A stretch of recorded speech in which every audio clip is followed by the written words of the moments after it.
C'est bon? Après. Katisha, fais pas ça. Tu peux me donner.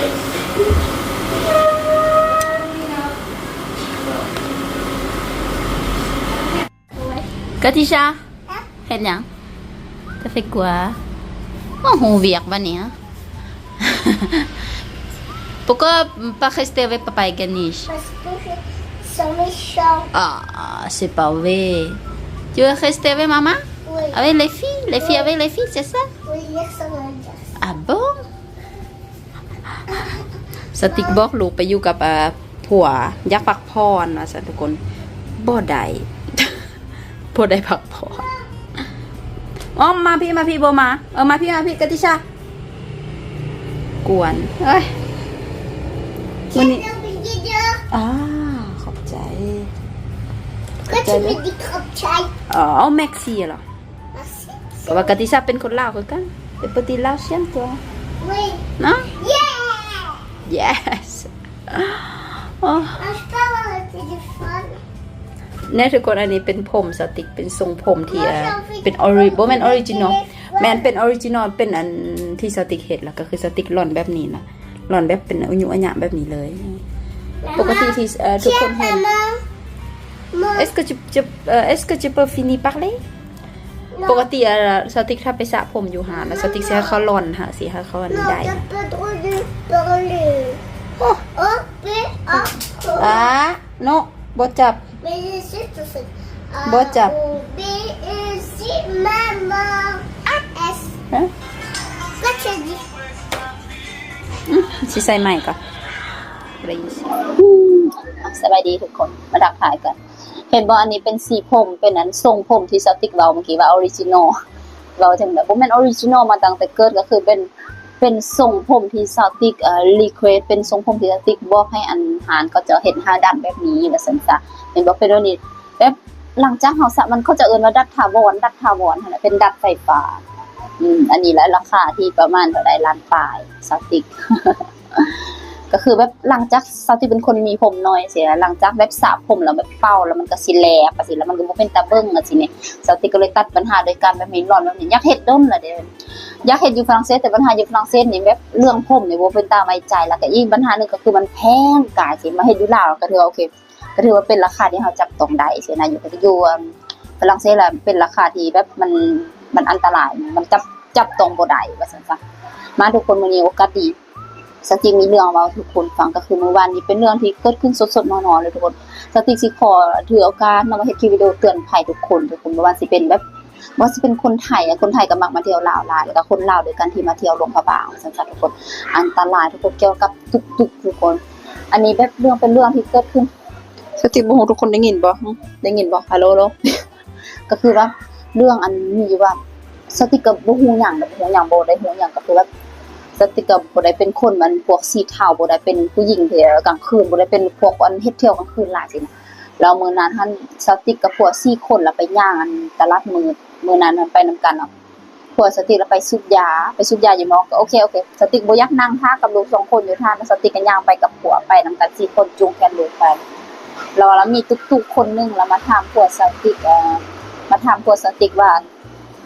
สติยันทุกคนบ่ได้ยินทุกคนแล้วก็แบบมีอัน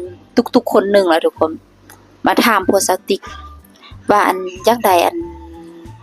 หยังว่า CV อ่ะสิ CV บ่ฮู้แต่ว่ามันเป็นยาบ้าประเภทยาบ้าจังได๋ทุกคนสติกถามพวกสติกว่าแม่นหยังสิเว้ยอันพวกเลยบอกว่ามันเป็นยาบ้าทำอิดสติกก็บ่ทำอิดแล้วก่อนที่สติกสิถามพวกก็คือว่าตุกๆเรามาถามมาเว้ากับมาเว้ามาแบบมาอยู่ไกลๆฮัลโหลสิจังสบายดีสิแล้วเว้าแบบเสียงดังแล้วสติกCB แล้วพวกสติกละหายพวกสติกเอ้าเจ้ามีไข้เนาะค่อยมากับลูกกับเมียค่อยมากับเด็กน้อย2คนกับเมียเจ้าก็ยังมีไข้อันมาถามค่ายาค่อยเนาะสิแล้วตุกๆแล้วน่าลากลับไปแล้วปานนั้นแล้วสติกแล้วถามพวกว่าแม่นหยัง CB พวกเลยว่ามันเป็นยามาเควินเราแบบตลอดแล้ว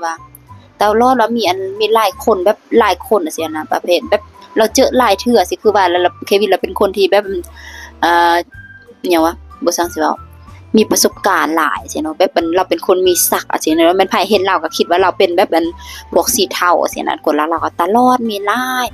แต่เราบ่สนใจเราประสดแต่ว่าเรื่องที่จุดพีเรื่องที่เป็นตายานที่สติ๊กสิมาเตือนใจทุกคนก็คือเรื่องเกิดขึ้นเมื่อวานนี้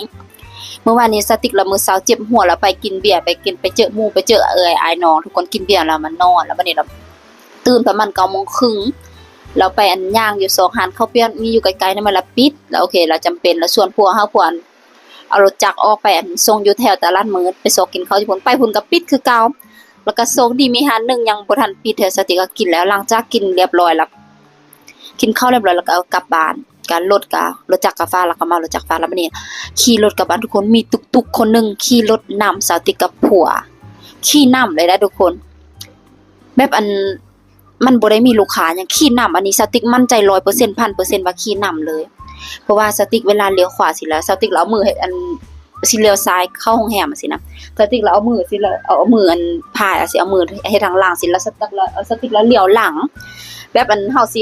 เห็นสัญญาณแล้วเขาหัวเฮาสิเลี้ยวซ้ายสิทุกคนสติ๊กแล้วเลี้ยวแล้วเห็นตุกๆเราเบิ่งสติ๊กแล้วเป็นเราละจอด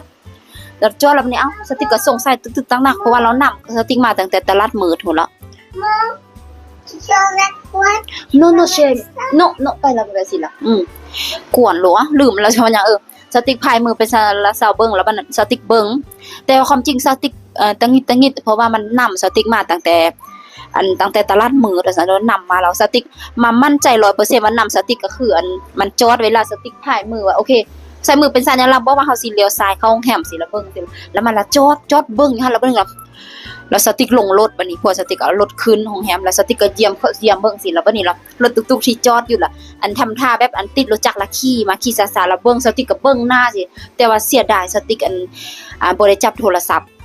สติ๊กซอกปลายรถก็บ่เห็นปลายรถมันนำเป็นตายานแล้วมันสติ๊กแล้วมันล้มเพื่อมันเป็นอีหยังเป็นเจ้าสติ๊กทำอีสติ๊กบ่ได้บอกผัวเธอว่ารถตุกๆนำแล้วสติ๊กแล้วมาถามคนรู้สึกแปลกๆรู้สึกว่าจะคิดว่าเป็นไปได้บ่ที่ว่ารถตุกๆสินำเฮามาพวกเราว่าเป็นไปได้แล้วตุกๆเป็นมาเฟียแล้วมีถูกบ่บ่ว่าอยู่เป็นเวียงจันทน์อยู่ไทยอยู่ไสก็ตุกๆนั่นแหละเป็นมาเฟียว่าซั่นพวกสติ๊กว่าอ้าวสติ๊กก็เลยเว้าให้ผัวฟังว่าอ้าวก็เดี๋ยวมีตุกๆคันนึงล่ะนำเฮามาตั้งแต่ตลาดมืดแล้วผัวว่าอ้าวเขามาส่งคนแต่ว่าบ่ส่งคนมันว่าจอดเวลาเฮาเลี้ยวเข้าแล้วเบิ่งแล้วสติ๊กว่าผัวแล้วมันบอกว่าแน่จนน่าจะแม่นแบบเขาเจ้าน่าจะแบบเล็งเป้าเพราะหยังเพราะว่าสติ๊กกับผัวแล้วไปตลาดมืดเกือบทุกมื้อสินะทุกคนเกือบทุกมื้อเลยเกือบทุกมื้อแบบไปแล้วเกือบทุกมื้อเอารถไปสินะบางทีเขาเล็งเป้าสินะลงก็เล็งเป้าบางทีสิมาลักจุดรถจักรสิบอกว่าเขาเห็นเป็นคนต่างประเทศทุกคนเตือนภัยอันตรายเด้อคนซุมื้อในประเทศลาวก็ถือว่าอันตรายสมควรนะc'estอันตรายc'est dangereuxอันตรายสติเห็นรู้สึกเกิดแบบนี้แล้วสติก็เลยบอกว่าโอเคบัดนี้เฮาบ่ไปตลาดมืดแล้วว่ารู้สึกว่าเป็นตาย้านแหละตัวอันแหละเตือนภัยถ้าใครมาเที่ยวทุกคนตุกๆเลยบ่ต้องเชื่อเอาดอกเป็นตาย้านอีหลีถ้าเซารถจักได้เซารถแล้วก็แพงอีเลินเข้าไทยเฮาที่สุดแล้วรถตุกเว้าตุกๆเว้าบ่แพงๆสติละตั้งแต่มาตั้งแต่ที่สติฮู้จักผัวเมื่อก่อนสติก็บ่ได้อิหยังแล้วเนาะบ่ได้ฮู้อิหยังเพราะว่าเป็นคนที่อิหยังว่าบ่ได้มีประสบการณ์หลายสินะทุกคนก็เลยแบบบ่เข้าใจเรื่องโลกภายนอกสิตุกๆก็คือตุกๆสติบ่คิดว่าโอเคอยู่ในตุกๆมันสิมีมันสิเป็นคือมาเฟียมันสิเป็นคือแบบขายยาบ้าหยังจังซี่จังซั่นว่าซั่นแต่ว่าพวกสติกเราเคยอยู่ไทยแล้วว่ากับเป็นซั่นๆแล้วแบบส่วนหลายล่ะเขาเฮ็ดเวียกเป็นทีมเฮ็ดเวียกเป็นทีมแบบนั้นแต่มื้อวานนี้ก็แปลกอย่างนึงประมาณ 10 โมงเวลาสติ๊กไปฮอดตลาดมือเพราะว่าปกติตอนที่สติ๊กเซาอยู่แต่โรงแรมนั้นแล้วไปเที่ยวตลาดมือแล้วก็คือไปตอนสายแต่ว่าก็ย่างไปสิเนี่ยแต่ว่าช่วงนี้ตั้งแต่ที่สติ๊กย้ายมาอยู่โรงแรมนี้แล้วแบบทุกมื้อแล้วพากันเอารถไปแล้วก็ไปฝากบ่อนเก่าสิล่ะเป็นบ่อนเป็นซ้ำเนี่ยเป็นบ่อนคือเก่าแล้วทุกคนเห็นแล้วก็น่าจะจื้อนะเพราะว่าสติ๊กง่ายต่อการจื้อแล้วเนาะเป็นคนลาวที่มีผัวฝรั่งแล้วก็รถจักรแบบเควินแล้วเซารถจักรใหญ่ๆแล้วคนกับลูก2คนน่าจะจื้อง่ายเควินเขาเจ้าน่าจะเล็งเป้าทุกคนก็เป็นตาญาติทุกคนเพราะว่าหั่นแหละโอ๊ยเป็นตาญาติ